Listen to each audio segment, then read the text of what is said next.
나쁠 때는 주가 떨어질 때는 별게 다 나와요. 뭐 성장성이 둔화됐다는 등 실질적으로 이제 성장성이 둔화된 것도 있죠. 그런 것까지 다 반영이 돼서 그 주가를 나타내는 거고 그 주식은 선행해서 이제 반영된 다음에 이제 딛고서 회복이 되는 거기 때문에 지수가 올라가면 나머지들은 또 이제 지수의 키 맞추기죠. 떨어질 때도 마찬가지인데 올라갈 때도 마찬가지. 그래서 너무 여러 종목들 볼 필요 없이 그 삼성전자가 지금 6만 초반이거든요. 6만 1,000원인가 그 정도 되는데 어떻게 앞으로는 워낙 가지고 계신 분들이 많으니까 앞으로는 좀 어떻게 좀 바라볼 수 있을까요? 제가 보기에는 이제 원래 이제 미국의 마이크론 테크놀로지하고 제가 보면 이 삼성전자하고 유사하게 잘 움직이거든요. 네. 근데 주식이라는 게 꼭 실적하고 연관돼서 꼭 이렇게 올라가고 떨어지는 건 아니거든요. 외부 요인에 의해서 또 이제 삼성전자 같은 경우는 우리나라에서 대표적인 이제 반도체 대장주면서 IT 대장주고 종합주가지수에서 차지하는 비중도 원체 크고 외국인들 입장에서는 삼성전자 선호하기가 좁죠. 이렇게 물량도 많고 그러니까는. 그래서 삼성전자가 5만 2천 원까지 밀렸다가 지금 6만 2천 원 정도 하잖아요. 그러니까는 그렇게 왔는데 마이크론 테크놀로지가 54불 하다가 지금 한 60불 해요. 네. 근데 마이크론 테크놀로지 고점이 95불이었었거든요. 그래서 저는 그 마이크론 테크놀로지가 최소한 한 70불은 와야 된다고 보거든요. 그러면 삼성전자가 7만 원은 가야죠. 그러니까 장기적으로 보면은 내년 정도 되면은 제가 보기에 물론 아직 그 경기 회복이 본격적으로 되고 그런 건 아니지만 내년 가을 되면은 뭐 한 1년 뒤에는 7, 8만 원, 8만 원까지는 와야 되지 않을까 싶어요. 그러면 이제 마이크론 테크놀로지도 96불 거기가 고점이기 때문에 삼성전자도 8만 원까지 올 수 있지 않을까 이제 장기적으로 봐서. 되게 숫자가 비슷하네요. 그거 아주 비슷해요. 아주 그 비슷한데 요번에는 이제 강달러 때문에 외국인 매수세가 집중이 되다 보니까 그것보다 가격이 높은 거죠. 네. 그래서 삼성전자 국내 주식이 오히려 미국 주식보다 더 많이 올라간 거예요. 다우하고 비슷하게 올라간 거예요. 다우는 2만 8천 포인트대까지 있다가 요번에 3만 3천 포인트까지 올라왔거든요. 나스닥은 근데 아까 말씀드린 것처럼 1,300포인트에서 지금 11,100포인트 정도밖에 안 온 거예요. 그러니까 저는 보면 나스닥 같은 경우 물론 기술주지만은 기술주가 이제 버블기가 좀 많이 포함이 돼서 고평가됐다고 지금도 나오고 있거든요. 지금도 고평가예요? 네, 지금도 고평가돼 있다고 그러죠. 그러니까 유동성 때 많이 원래 주식은 그러죠. 그러니까 선행해서 꼭 그 가격대로 그것보다 조금 오버하는 게 있죠. 그러니까 퍼라는 게 그 성장 가능성이 있는 주식 같은 경우나 바이오주들 같은 경우 그거는 퍼로 측정하기가 좀 모호한 게 있거든요. 정확하게 퍼대로만 움직인다 그러면 주식시장이 재미가 없죠. 뭐 퍼 10자리만 찾아가. 그건 이제 과거에 소위 말해서 가치주 했을 때 있잖아요. 그럴 때는 우리나라 삼성전자도 퍼가 8 여기에서 머물러 있을 때가 많이 있었어요. 그럴 때는 또 갖다 붙일 게 없으니까 코리아 리스크 뭐 해가지고 그러니까는 북한 문제 때문에 한국 주식은 저평가되어 있다 그랬는데 또 올라갈 때는 이제 그 말이 싹 없어지거든요. 그러니까 그거는 그냥 주식시장에서 평가하시는 분들이 갖다 붙이기 좋은 거죠. 떨어질 때는 이유를 갖다 붙이고 저 이유를 갖다 붙이고 그렇지만은 이제 너무 고평가된 것들은 우리가 투자하는데 좀 자제해야 되지 않을까. 그러면서 이렇게 보면 제가 보면 오래 기다려야 되지만 그러니까 고민이 거기에 있는 거예요. 네. 미국 장보다는 오버한 부분이 있는데 그래도 오래 기다리면 7만 원, 7만 원 훨씬 넘어가야 되지 않나 이렇게 이제 보고는 있는 거죠. 내년 말 정도 가면은 뭐 경기 회복이 좀 되면 이제 이 삼성전자나 이런 반도체는 좀 민감하니까 경기에 그게 이제 좀 턴어라운드 같은 느낌으로 돌아설 수 있다고 보시는 건가요? 그렇죠. 충분히 해서 최소한 뭐 8만 원까지는 못 가더라도 7만 5천 원 선 이상은 가야 되지 않을까 싶어요. 7만 5천 원이라도 거의 1, 20%네요. 15%, 20%. 그렇군요. 그러니까 원체 무거워서 이게 10% 20% 올라가는 거에 힘들고 그러지만은 지난번에 올리는 거 보면 뭐 돈 많은 쪽에서 그냥 투자를 하면 개별주 같듯이 아예 뭐 카카오페이 그렇게 많이 떨어지더니만 상한가 보내는 거 보면 그러니까 그 뭔가 지금 이 상태에서는요 좀 하락 기간이 너무 길어서 그런가 웬만하면 사인다고 했을 때 많이 떨어진 걸 사고 싶은데 그런 기분이 좀 들거든요. 그러니까 근데 이제 S&P 500하고 나스닥 100이 있을 때 말씀하신 대로 나스닥 100은 아직도 많이 못 올라왔잖아요. 근데 S&P 500은 환율 효과 이런 거 하면은 거의 떨어진 것 같지도 않아요. 별로 떨어진 거 없어요. 그러니까 저도 미국 주식 투자한 거 있는데 금액으로 따지면 10%도 손해가 아니에요. 그러니까 거의 그러니까 환율 뭐 이렇게 하면 별로 손해 없어요 거기. 그럼 이럴 때는 나스닥 기업들을 사는 거니까 더 떨어질 수도 있긴 하고. 이제 그 질문이 그 얼마 전에도 이제 제가 받았는데 1,400원 원달러 환율이 1,400원이 넘을 때는 그 투자하는 게 아니죠. 주식 가격은 싼데 우리가 그거를 달러로 바꿔서 달러가 있는 경우도 마찬가지라고 생각이 들거든요. 주식 가격이 그거를 그래도 그렇지 저거를 차라리 달러가 아주 고평가일 때 달러를 원화로 좀 바꿔놨다가 한국 주식을 사는 그게 오히려 낫지 않을까 싶은 생각도 있어요. 그러니까 외국 투자, 그 미국 주식 투자의 딜레마가 그거예요. 그러니까는 지금 이제 1,350원일 때도 역시 마찬가지라고 생각이 들거든요. 그러니까 미국 주식이 원달러 환율이 최소한 1,200원대에는 돼야지. 그래도 미국 주식을 투자를 하지. 그래야지 뭐 남는 게 있지. 그게 1,400원 넘을 때 그 미국 주식 사가지고 환율이 만약에 1,300원 밑으로 올라간다 할까? 올라가면 거기에서도 뭐 다 까먹는 거죠. 그렇죠. 그러니까는 그럴 때는 투자하는 게 아니죠. 그래서 외국 주식이 미국 주식이 그런 게 이게 나쁜 거죠. 와, 근데 어떤 분들은 이런 거를 이제 환율 효과로 해서 미국 주식 투자하는 걸 되게 좋게 얘기하시는데 또 대표님께서는 딜레마라고 얘기하시니까 그렇죠. 이게 똑같은 현상을 봐도 양쪽으로 이렇게 볼 수 있구나. 직접 만약에 내가 지금 손해가 크게 아닌 거는 달러가 비싸기 때문에 지금 손해를 크게 본 거거든요. 그러니까 지금 주식 가격은 무조건 싼 거는 맞는 말이에요. 그러니까는 그걸 가지고 수수료까지 그러니까는 달러를 갖고 있을 경우는 이제 달러 투자를 계속해서 하실 분 같은 경우는 쌀 때 사도 괜찮은 거죠.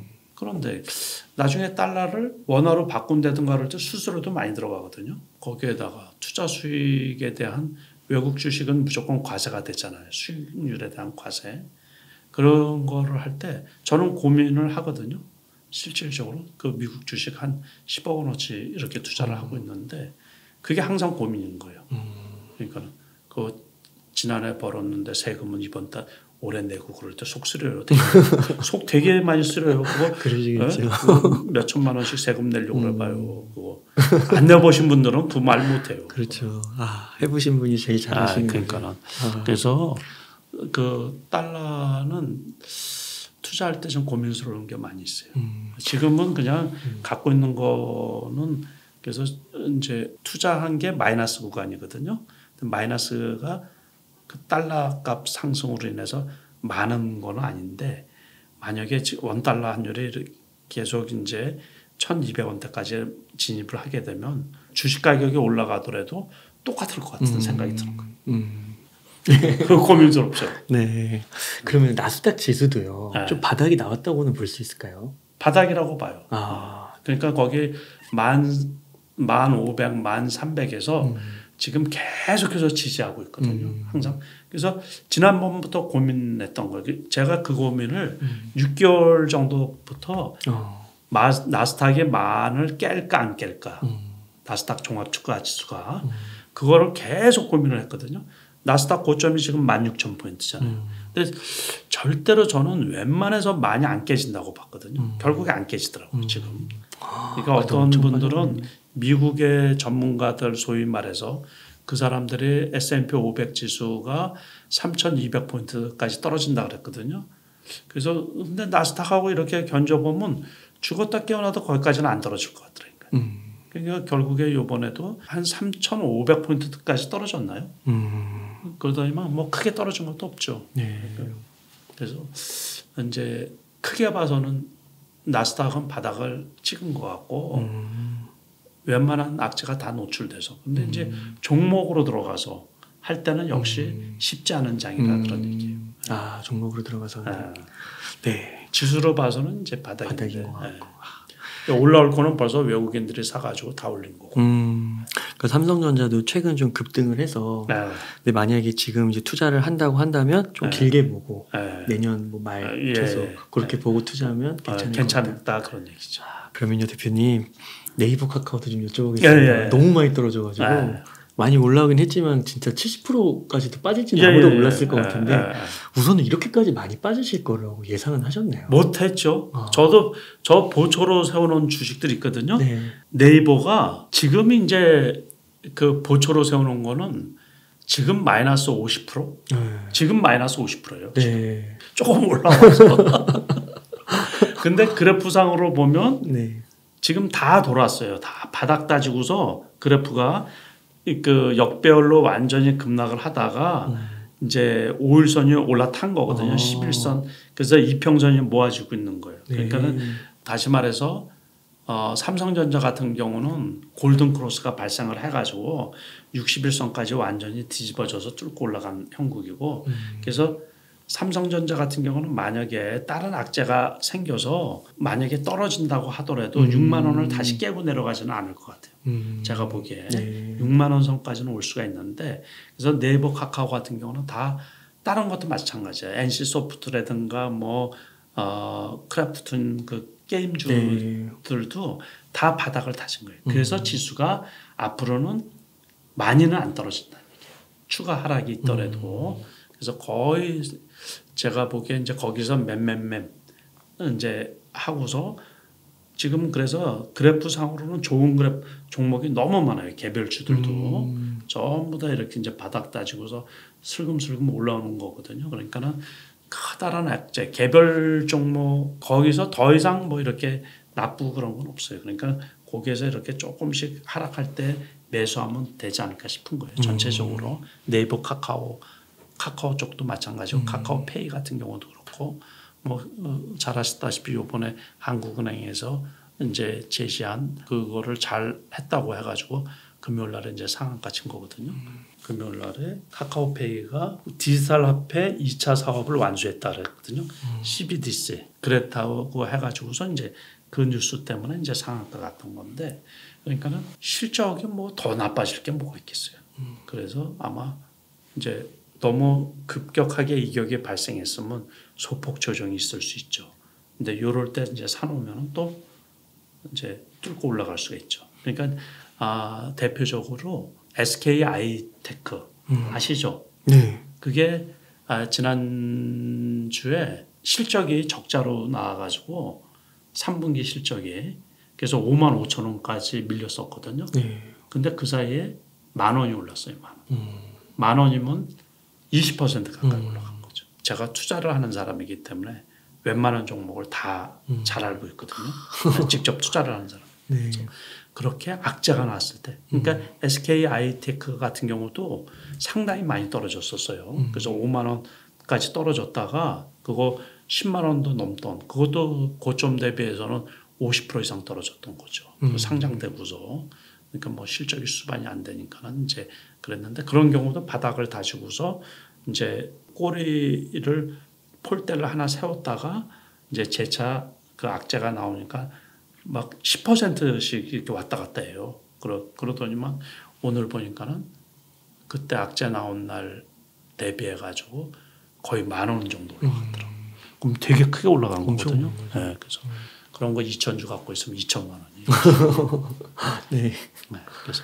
그래서 이렇게 너무 겁먹을 필요 없이 그래프 이렇게 좀 보시고서 그러니까 그 실적이 나쁜 게 반영이 됐단 말이에요. 그러니까 내년에는 실적이 좋아질 거다라는 그 기대 심리 때문에 이제 이렇게 그러니까 나쁜 실적들이 다 반영돼서 주가가 거기에 선반영이 되다 보니까 그만큼 떨어진 거거든요. 그러니까 뭐 나쁠 때는 주가 떨어질 때는 별게 다 나와요. 뭐 성장성이 둔화됐다는 등 실질적으로 이제 성장성이 둔화된 것도 있죠. 뭐 그런 것까지 다 반영이 돼서 그 주가를 나타낸 거고 그 주식은 선행해서 이제 반영된 다음에 이제 딛고서 회복이 되는 거기 때문에 지수가 올라가면 나머지들은 또 이제 지수의 키 맞추기죠. 떨어질 때도 마찬가지인데 올라갈 때도 마찬가지. 그래서 너무 여러 종목들 볼 필요 없이 그래서 그때도 질문들 받을 때 제가 그러거든요. 교체하고 그러는 것보다 그만큼 떨어진 종목에 존버하라고 제가 말씀을 드렸는데 버티라고 그냥 말씀을 좋은 거 샀으면 그렇죠. 이제 그런 주식들 카카오 같은 경우 너무 많이 떨어지는데 거기에서 교체를 하면 그 다음에 그거 또 올라가면 속상한 거죠. 그랬더니 그 교체 관련해서 갑자기 궁금한 게 하나 생겼는데 어떤 분이 댓글에 그렇게 질문을 하셨거든요. 삼성전자는 한 30% 빠지고 카카오는 60%가 빠졌다는 거예요. 근데 자기가 자꾸 삼성전자를 팔고 카카오를 사고 싶다는 거예요. 그런 경우에 결과적으로 봤을 때는 이제 카카오가 많이 오르긴 했잖아요. 이런 교체 매매는 어떻게 생각하세요? 그거 어렵죠. 그거는 이게 그래서 많이 떨어진 종목은 있잖아요. 상담을 못 드려요. 그걸 왜 그러냐면 삼성전자도 만약에 받아 없는 상태는 괜찮은데 52,000원까지 갔다가 지금 그 10,000원 정도 올라왔잖아요. 근데 10,000원이라는 게 저점 기준으로 보면 20% 올라왔잖아요. 네. 근데 카카오 같은 경우도 48,000원에서 지금 55,000원 하나요? 그럼 만약에 그 정도 됐으면 거기도 10,000원은 안 되네. 그러네요. 그렇죠. 그러니까 올라온 비율이 비슷해요. 나중에 보면 그 주도 해가지고 그래서 일단은 그렇게 많이 떨어진. 근데 이제 투자자들 입장에서는 이제 어떤 문제가 있냐면 60% 떨어졌는데 50%로 이제 그 낙폭이 줄었어요. 10% 이제 올라왔단 말이에요. 근데 그래도 팔아야 될 때는 팔아야 되는데 그건 못 팔거든요. 그러니까 별 의미가 없어요, 이렇게. 그래서 처음에 이제 주가가 떨어질 때 손절하는 게 상당히 중요한 거죠. 그러고서 이제 없는 상태에서 이러면 내가 수익이 얼마큼 났는지 아니까는 5%가 나도 팔 수가 있고 10%가 나도 팔 수가 있는데 이거는 마이너스 70, 60%에서 이제 마이너스 50% 됐다고 해서 팔기가 뭐하고 마이너스 40% 됐다고 해서 팔겠어요? 못 팔죠. 그건 못 팔죠. 그래서 참 물려있을 때 교체 매매도 어려운 거고 요번은 이제 지난번처럼 그때 우리가 이제 재작년 같은 경우는 BBIC라고 있었잖아요. 그러니까 그 주도하는 게 있었는데 요번에는 외국인들하고 기관이 사다 보니까 주도하는 게 삼성전자하고 2차 전지 대형주들이란 말이에요. 그러니까는 참 애매하죠. 그래서 제가 보기에는 이제 2차 전지 대형주들이 좀 그런 것들 중에서도 조금 덜 간 거. 그래서 이제 SK 하이테크 같은 경우 그런 거를 이제 사놨더니만은 역시 그 악재 때 사도 이제 수익이 나더라고요. 그래서 지금 아직도 안 팔고 있는데 이제 그런 것들은 좀 갖고 갈 생각이거든요. 그 네이버, 카카오, SK 하이테크 같은 기술주들이요. 그 금리의 영향을 많이 받는다고 하잖아요. 근데 아직도 금리 인상은 조금 남아있죠. 그런데도 지금 가격대에서는 이제 아까 괜찮다는 얘기죠. 그럼 조금 길게 본다면 모아가도 괜찮은 괜찮지 않나 이제 싶은 거예요. 제가 그러니까 투자는 이제 투자자분들 본인이 판단을 하는 거지만 저도 삼성전자도 괜찮고 뭐 이제 어쨌든 지수에 맞춰 가지고 큰 악재들은 다 나왔기 때문에 오히려 떨어질 때 좀 매수를 해두는 게 괜찮지 않나. 그리고 기아차 같은 경우나 현대차 같은 경우도 이제 그 미국의 그 인플레이션 감축법 그거로 인해 가지고 많이 급락을 했기 때문에 이제 그런 것도 괜찮을 것 같고 역발상적으로 그 이제 경기 둔화가 오면서 현대중공업 같은 경우도 많이 떨어졌거든요. 이제 현대미포조선 같은 경우도 많이 떨어졌고 그랬는데 그 이제 9만 원에서는 현대미포조선도 괜찮지 않을까 싶은 거예요. 그것도 12만 원까지 갔다가 이제 요즘에 뭐 30% 안 떨어지는 종목이 없죠. 대형주들 중에서 이제 그런 것들은 지수가 회복되고 경기가 그 침체까지 안 가고 둔화로 하고 그러면 지수 올라오면서 다 같이 올라오지 않을까 싶은 거예요. 어떤 종목들이 이제 먼저 온 것들이 계속해서 갈 거냐 그러기는 좀 부담스럽지 않나 이제 그렇게 보고 있거든요. 그러니까 같이 이제 키 맞추기 식으로 또 올라갈 때는 이제 전체적으로 이제 다 올라갈 건데 요는 제가 모두에 말씀드렸던 것처럼 만약에 지수가 본격적으로 1,200원 원달러 환율이 1,200원까지 떨어지면 외국인이 그렇게 공격적으로 사겠느냐 하는데 의문을 제가 갖고 있는 거거든요. 그러니까 너무 그렇다고 낙관적으로 볼 필요는 보기는 조금 부담스럽다는 얘기죠. 그 지금 1,300 초반인데 1,200으로 들어서는 순간 더 점점 더 이제 외국인의 매수는 약해질까. 그러고서 지수가 올라오면 그럼 그 사람들은 또 갖고 있는 거 팔아먹을 그 기회를 삼을 거 아니에요. 그러니까 이제 그렇게 보면은 내년 같은 경우 뭐 지수가 또 다시 뭐 3,000포인트로 쉽게 가고 그러기는 좀 어렵지 않나 그렇게 이제 보고 있는 거죠. 그러니까 그 2010년대에 그 박스권 장세를 많이 얘기하시더라고요. 그래서 그렇죠. 적절하게 사고 팔아야 되는. 예. 그래서 저도 그렇게 예상을 하기 때문에 내년에 오히려 이제 어떤 그 박스권 장세가 되면 박스권의 고점 정도 되면은 대형주도 이제 팔아버리고 또 이제 저점에 오면 또 사고 그러니까 무작정 그냥 이 우량주고 그래서 그냥 쭉 가 그런 장은 아니다 그런 얘기죠. 그러면 상황을 좀 지켜보긴 해야 되겠지만 한 3천 정도로 잡으면 될까요? 지수의 상단을. 그렇죠. 거기까지 가기가 쉽지 않지 않을까. 쉽지 않을까. 2,800. 2,800 정도 갈 수 있잖아요. 제가 너무 꼬치꼬치 죄송합니다.